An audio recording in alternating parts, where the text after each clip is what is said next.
don't know what to say. What to say. Don't know. Nice. Hey everyone, welcome back to another episode here on the Vocal Analysis series. My name is Ivan. I'm a voice teacher from down under in Australia. And on this show, we're aiming to demystify the process of learning how to sing. Because let's face it, learning how to sing can feel confusing. It can feel challenging. And when you're jumping on YouTube, there could be a lot of resources. So I wanted to make it as easy as possible for you. Today, we will be checking out Daryl Ong's beautiful rendition of Don't Know What to Do. And we'll be breaking it down and sharing some things that you can take away and action. These are things that I've picked up. These are things that I'm learning. And I'll be sharing some actionable advice for you along the way. So real quick, before we jump in, a little bit about Daryl Ong for some of you who aren't familiar. He is a Filipino singer and specializes a lot in R&B or kind of OPM, they call it, which is the music of the Philippines. And what characterizes a lot of his singing is, smooth vocals and a lot of runs. This is something that I found really tricky going through this performance. He does a lot of crazy runs. And so I'm no Daryl Ong, but I can share maybe some advice or some ideas on how to get started with those runs as well. By the way, team, if this content is up your lane, make sure to hit that subscribe button and hit that bell notification so you get access to these future episodes. And also, if you've got any performances that you want to suggest for the future, just drop it into the comments. I'd always check it out and I'd love to break it down for you. And finally, if you're enjoying some of the tips and some of the lessons from today's episode and you want more, you want something that's a bit more systematic, check out the link below. I've actually got a course called The Fundamentals of Singing, and this is designed to get you to the voice that you want step by step. So without further ado, let's dive straight into the very first verse and let's just see what is happening.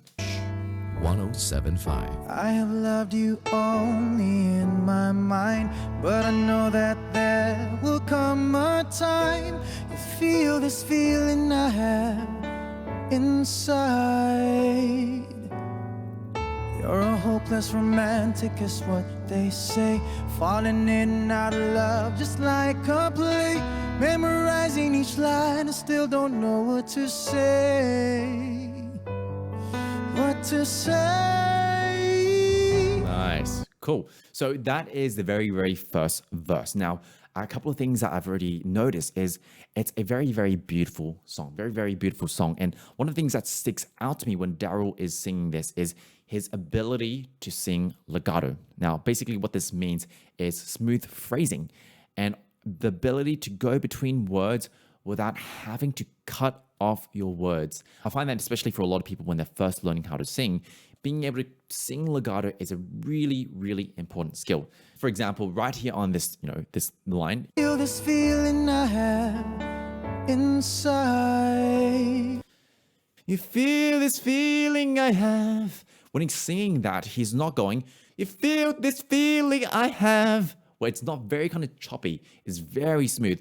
You feel this feeling I have inside. It's really smooth.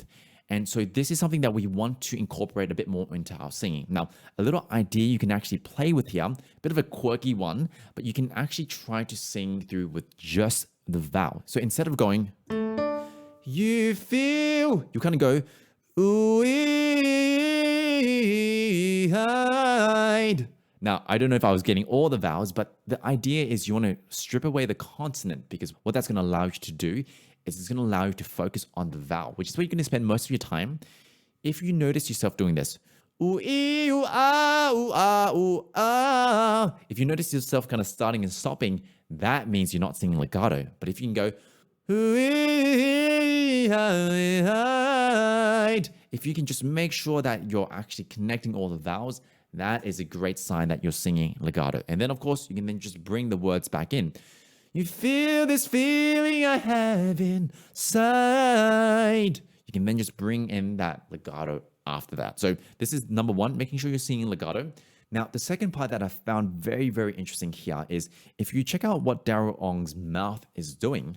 Feel this feeling I have inside. Even just this line and across the verse, he doesn't actually have to open his mouth a whole lot. Instead of going, you feel, like you don't really have to open your mouth a lot here. You can actually keep it quite conversational. And the reason why this is really cool is it can allow your singing to have a bit of a smoother, more chill kind of sound. And you'll notice this is quite suitable for like pop or R&B. So rather than going, kind of opening your mouth all over, it's almost like you're just speaking through the words. This is actually something you can incorporate a lot into your singing already. And a way you can do this is just, speak through the words once. You feel this feeling that I have inside. Notice your mouth shape, notice what's happening with your articulation, and see if you can kind of just sing through it.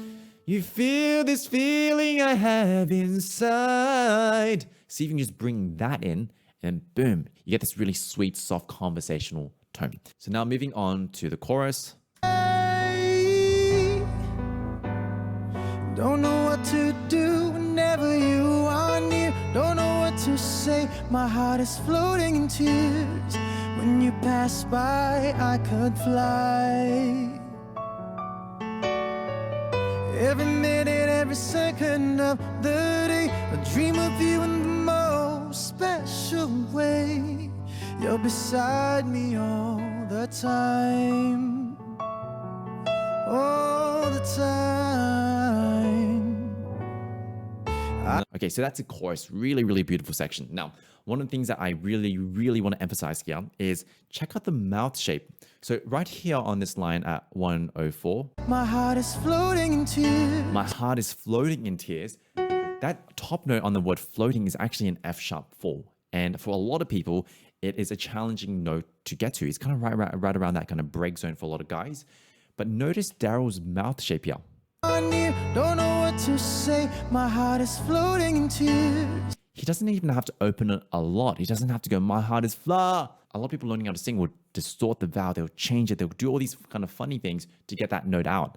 But a little lesson we can take here from Daryl, and this is something I was exploring on my own, is just keep that mouth shape the same as how you might speak it. Especially right around here in your break area, you don't really need to open it a lot more. So even if you were to speak it, my heart is floating in tears. My heart is floating in tears. My heart is floating in tears. And if you can get that legato feeling as well, my heart is floating in tears. You don't really have to do much. So then if you add your words in, my heart is floating in tears. Like when I'm singing through that, I don't have to open or do anything funky. What I'm doing here is I'm just keeping my mouth shape very, very conversational. And I'm relying on my support, relying on the resonance shift, relying on the ping to get there. This is what allows me to make these parts more conversational and also easier on my voice in terms of effort. By the way, team, if you're listening to me talking, you're like, what the heck is support? What the hell is this ping that Ivan is talking about? Or you just want a good refresher because they're such fundamental ideas to your singing. Check out my step-by-step course, The Fundamentals of Singing. I will show you step-by-step how to build these fundamentals of your voice. How do we start strengthening, stretching your voice, and also being able to sing and sound much better? If you want more details, just check out the link in the description. And so coming back to the song, Daryl is not having to open his mouth a lot. This is what gives it that smoother kind of feeling. Now, there's this other part that sounded really, really, really good. Right around here, 124. All the time. All the time.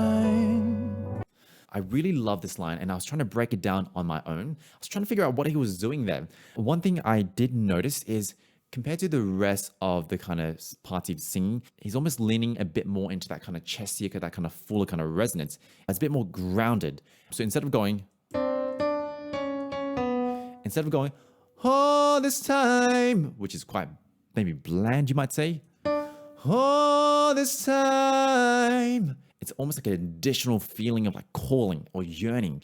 And I found that really, really, really cool. This is something you can play around when you're adding it to your own song. Just leaning into a bit of that chest resonance, especially for notes that are quite comfortable for you. You can add some extra richness to your sound. Moving on to the second verse. Let's check it out. And I always will call it crazy, but I know someday you'll feel this feeling I have for you inside. I'm a hopeless romantic, I know I am. Memorize all the lines, and here I am, struggling for words, I still don't know what to say. What to say. Don't know Nice. what to... Okay, so that is a verse 2. Now, if I was to summarize verse 2, 2 words here: subtle, changes. And the reason why this is important is, especially when you're covering an original song, there's a couple of things you want to be thinking about. Obviously, you want to make it sound like you. You want to kind of add your own flair to it because otherwise you're just, singing at the same song, right? But you also want to pay respect to the original because if you deviate too much from the original, sometimes it can sound messy. And often you'll notice people just be like, the original was better. So how do we navigate this? How do we make sure that, when you put out a cover, it's actually really good? Now, this is a strategy that I picked up from Devin, who is a friend of mine and also a contestant on American Idol. Now, what he shared is that when you are singing a cover of a song, you want to pay respect to the original artist and the first verse. And you do this by setting up the melody. You don't want to add too many flares. You don't want to add like crazy runs or anything that kind of, you typically do. Keep it more simple and keep it more true to the original melody. But then when you've established the melody from the first verse or the first chorus, when you get to the second verse, this is where you can start adding your flavor, adding your own personal colors to make it sound more like you. And this is a cool strategy because you'll notice in the comment of this cover, a lot of people would say, wow, I really love the original and I love this cover as well. Daryl has chosen to do this intentionally. Now, there's a lot of subtle changes that are sprinkled throughout this verse. Now, I will just call out a few things that I have noticed because I think you can actually incorporate this into your own singing, but I'm sure there's more. So check out this one here on Inside. Word Inside. You'll feel this feeling I have for you inside. Inside tight. So there's a little run there that he does there, and he didn't do that in the first verse. This is something you can actually incorporate. Then there's also this little melody change right here on the word I. Memorize all the lines, and here I am. And then last but not least, right here at the end where he goes crazy. What to say? Pops up into his upper range and then adds a little run on there as well, even if we were to compare it to the way he sang in the first one. To say. Very different. Very, very, very different. Now, this is a very, very challenging phrase, even for myself, because what's happening here is he's popping up to the A4, crazy high note. Then he does a little run that sounds a bit like this. Now, how I would encourage us all to practice this, including myself, is break it down into the individual components. So number one, just see if you can hit that top note. Then you can get that run in as well. You can actually break this run down into 4 different parts. You got that first part, da da da. Part 2, da da da. Part 3, da da. Part 4, da da da da da da da da da da. So then when you put it together. So I'm actually editing the episode at the moment, and you ever had that vocal take where you're like, wow, I'm actually not that much of a fan of this, and I think I could do better. This is me right now, and so I've actually recorded some more takes, and I'm like gonna just slip them in awkwardly into this episode, so hopefully you guys enjoy. What to say? Close? It's close, but I think I need to do a bit more work to get it even cleaner, to make sure those parts in between are maybe a bit less strainy. But this is the process to breaking it down and getting into it as close as possible. Now, you don't need to sing like Daryl Ong, and I'm personally no Daryl myself, but you cannot deny that some of the things that he's doing is really, really cool, and we can take from it. We can learn from him by just breaking it down, dissecting it the way we're doing right here. Now, I'm going to skip chorus 2 because there's not really that much that happens here, and I'll go straight to the second half of the bridge. So if we go here, basically singing the melody here.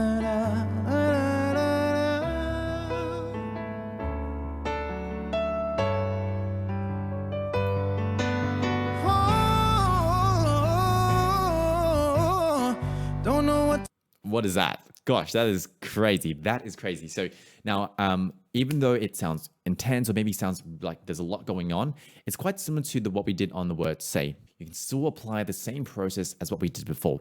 It's basically a different vowel. We're going to the or instead of the word say.